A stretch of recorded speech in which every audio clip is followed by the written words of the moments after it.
السلام علیکم ورحمۃ اللہ وبرکاتہ۔ وعلیکم السلام ورحمۃ اللہ وبرکاتہ۔ بھائی زید، اتنے دماغ سے کس چیز کا مطالعہ کر رہے ہو؟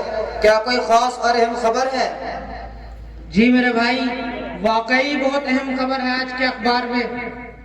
آپ لوگوں نے حدیث کے اندر پڑھا ہوگا کہ قیامت کے قریب امام مہدی کا ظہور ہوگا۔ چنانچہ امام مہدی شکیل بن حنیف کی شکل میں دربھنگہ بہار کے گاؤں عثمان پور میں تشریف لا چکے ہیں، اور ان کے ماننے والوں کی تعداد روز بروز بڑھتی ہی جا رہی ہے۔ ان کا کہنا یہ ہے کہ نجات کا بس یہی ایک راستہ ہے۔ اس لیے میرے بھائیوں، میں تو ان سے بیعت ہو چکا ہوں۔ اگر آپ بھی ان سے بیعت ہونا چاہتے ہیں تو آپ حضرت کے ہیڈ کوارٹر پر تشریف لے چلیں۔ ان کا مرکز فی الحال مہاراشٹر کے ایک شہر اورنگ آباد میں ہے۔ نعوذ باللہ من ذالک۔ بھائی زید، آپ تو بہت بڑی غلط فہمی کا شکار ہو چکے ہو۔ استغفر اللہ، استغفر اللہ۔ میرے بھائی، آپ یہ کیا بات کہہ رہے ہو؟ میرے بھائی، ہم نے اپنے اساتذہ سے یہ سنا ہے کہ آپ صلی اللہ علیہ وسلم نے ارشاد فرمایا، امام مہدی کا نام میرے نام پر ہوگا اور ان کے والد کا نام ہو بہو میرے والد کا نام جیسا ہوگا، جبکہ جس شخص کا آپ نے ذکر کیا ہے اس کا نام شکیل ہے اور اس کے والد کا نام حنیف ہے۔ لہٰذا اس حدیث کی روشنی میں آپ کا شکیل بن حنیف کو امام مہدی ماننا بالکل غلط ہے۔ میرے بھائی، آپ صلی اللہ علیہ وسلم نے اس حدیث میں یہ جو فرمایا کہ ان کا نام میرے نام پر ہوگا، تو آپ اس کا مطلب سمجھے نہیں ہو۔ اس کا مطلب یہ ہے کہ امام مہدی کے نام میں محمد ہوگا، اور ہمارے امام کا نام بھی محمد شکیل ہے، اور حدیث میں یہ جو آیا ہے کہ ان کے والد کا نام میرے والد کے نام پر ہوگا، تو یہاں والد سے مراد حضرت ابراہیم علیہ السلام ہے، اور حضرت ابراہیم علیہ السلام کا صفاتی نام حنیف ہے۔ چنانچہ ہمارے امام کے والد کا نام بھی حنیف ہے۔ استغفر اللہ، استغفر اللہ۔ میرے بھائی، آپ کی باتوں سے ایسا لگتا ہے کہ آپ بہت بڑی گمراہی میں پھنس گئے ہو اور آپ کو بہت جلد اپنی اصلاح کی ضرورت ہے۔ اس لیے میری دلی تمنا یہ ہے کہ آپ ہمارے ساتھ ضلع بجنور کی مشہور و معروف دینی درسگاہ مدرسہ اسلامی عربیہ قاسم العلوم جلال آباد میں تشریف لے چلیں۔ وہاں آپ کو انشاءاللہ امام مہدی کی نشانیاں اور شکیل بن حنیف کی اصل حقیقت سے ہمارے استاد محترم حضرت مولانا مفتی اسعد قاسم سنبھلی صاحب دامت برکاتہم اور حضرت مولانا الیاس گھمن صاحب دامت برکاتہم آگاہ کریں گے۔ چلو دیکھتے ہیں آپ کے مفتی صاحب بھی کتنے پانی میں ہیں۔ محترم بزرگوں، اس مکالمے کو زیادہ ہنسنے ہنسانے کا ذریعہ نہیں بنایا گیا ہے، اس میں تفریح یا مزاحیہ چیزیں نہیں ملیں گی آپ کو، لیکن شکیل بن حنیف جھوٹا کیوں ہے یہ بات سمجھنے کی ہے۔ یہ وضاحت اب آپ کے سامنے آ رہی ہے۔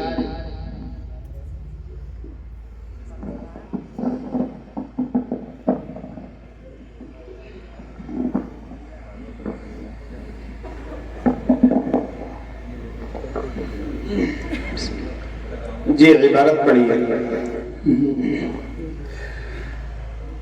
بسم اللہ الرحمن الرحیم، الحمد للہ رب العالمین والصلاة والسلام على سید الانبیاء والمرسلین وعلى آلہ وصحبہ اجمعین، اما بعد فإن اصدق الحدیث کتاب اللہ وأحسن الهدي هدي محمد صلى الله عليه وسلم وخير الأمور عوازمها وشر الأمور محدثاتها وكل محدثة بدعة وكل بدعة ضلالة وكل ضلالة في النار، وبالسند المتصل منا إلى الشيخ الإمام الهمام الحافظ الحجة أمير المؤمنين في الحديث أبي عبد الله محمد بن إسماعيل بن إبراهيم بن المغيرة بن بردزبة الجعفي اليماني البخاري رحمه الله تعالى. اللهم انفعنا بعلومه وعلومهم أجمعين آمين يا رب العالمين. أنه قال: حدثنا موسى بن إسماعيل قال حدثنا وهيب قال حدثنا أيوب عن نافع عن ابن عمر رضي الله تعالى عنه قال أبو عبد الله أراه عن النبي صلى الله عليه وسلم قال أعور العين اليمنى كأنها عنبة طافية. وبه قال حدثنا سعد بن حفص قال حدثنا شيبان عن يحيى عن إسحاق بن عبد الله بن أبي طلحة عن أنس بن مالك رضي الله تعالى عنه قال قال النبي صلى الله عليه وسلم يجيء الدجال حتى ينزل في ناحية المدينة ثم ترجف 3 رجفات فيخرج إليه كل كافر ومنافق. وبه قال حدثنا عبد العزيز بن عبد الله قال حدثنا إبراهيم بن سعد عن أبيه عن أبي بكر رضي الله تعالى عنه عن النبي صلى الله عليه وسلم قال لا يدخل المدينة رعب المسيح الدجال ولها يومئذ 7 أبواب على كل باب ملكان. السلام عليكم ورحمة الله وبركاته. وعلیکم السلام ورحمۃ اللہ وبرکاتہ. بیٹا کچھ مہمان تشریف لے آئے ہیں، اس لیے آپ کا باقی سبق کل ہوگا انشاءاللہ. آپ تشریف لے جائیے.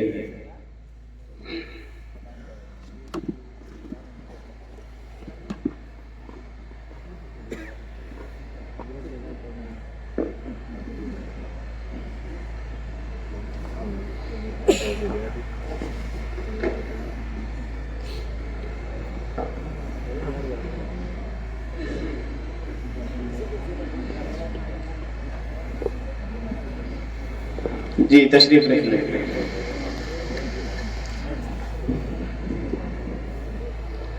جی فرمائیے کیسا آنا ہوا؟ حضرت ہم لوگوں کے آنے کا مقصد یہ ہے کہ ہمارے بھائی زید اس وقت بہت غلط راستے پر چل پڑے ہیں اور فتنہ شکیلیت سے متاثر ہو چکے ہیں. اب ہم یہ چاہتے ہیں کہ ان کی اصلاح ہو جائے اور یہ صحیح راستے پر آ جائے. اچھا، واقعی یہ تو بڑی حیرت کی بات ہے. میرے پیارے بیٹے بتاؤ آپ کا شکیل بن حنیف کے تعلق سے کیا کہنا ہے؟ جی حضرت، آپ صلی اللہ علیہ وسلم نے فرمایا کہ قیامت کے قریب امام مہدی کا ظہور ہوگا. تو حضرت میرا ماننا یہ ہے کہ امام مہدی شکیل بن حنیف کی شکل میں تشریف لا چکے ہیں اور حضرت میں ان کے ہاتھ پر بیعت بھی کر چکا ہوں. بیٹا آپ صلی اللہ علیہ وسلم نے احادیث مبارکہ میں امام مہدی کی جو علامتیں اور نشانیاں بیان کی ہیں ان میں سے شکیل بن حنیف جھارکھنڈی کے اندر کوئی بھی نہیں پائی جاتی ہے. حضرت ایسی کون سی نشانیاں ہیں جو شکیل بن حنیف کے اندر امام مہدی کی نشانیاں نہیں پائی جا رہی ہیں؟ حضور صلی اللہ علیہ وسلم نے آخری خلیفہ راشد حضرت امام مہدی کی نشانیاں بیان کرتے ہوئے ارشاد فرمایا المہدی من عترتی، کہ مہدی میرے خاندان سے ہوں گے. ہوا من ولد فاطمہ، وہ حضرت فاطمہ کی نسل سے ہوں گے. یعطی اسمہ اسمی واسم ابیہ اسم ابی، کہ ان کا نام میرے نام پر ہوگا، ان کے والد کا نام ہو بہو میرے والد کے نام پر ہوگا. اجل الجبہتی اقن الانف، پیشانی کشادہ اور ناک بلند ہوگی. رجل من اہل المدینہ، وہ مدینہ منورہ کے رہنے والے ہوں گے. نیز آپ صلی اللہ علیہ وسلم نے ارشاد فرمایا کہ حضرت امام مہدی مدینے سے مکہ کا رخ کریں گے. وہاں لوگ حجر اسود اور مقام ابراہیم کے درمیان ان کے ہاتھ پر بیعت کریں گے اور وہ عیسائیوں کو شکست دیں گے. دمشق کی جامع مسجد میں قیام کریں گے. ان کی خلافت کے 7ویں سال دجال نکلے گا. حضرت عیسیٰ علیہ السلام کے ہاتھوں ہلاک ہوگا. میرے پیارے بیٹے آپ کو اس حدیث کی روشنی میں یہ بات معلوم ہو گئی ہوگی کہ امام مہدی کی کیا کیا علامتیں اور کیا کیا نشانیاں ہیں. اور مزید وضاحت میرے رفیق محترم حضرت مولانا الیاس گمن صاحب دامت برکاتہ فرمائیں گے.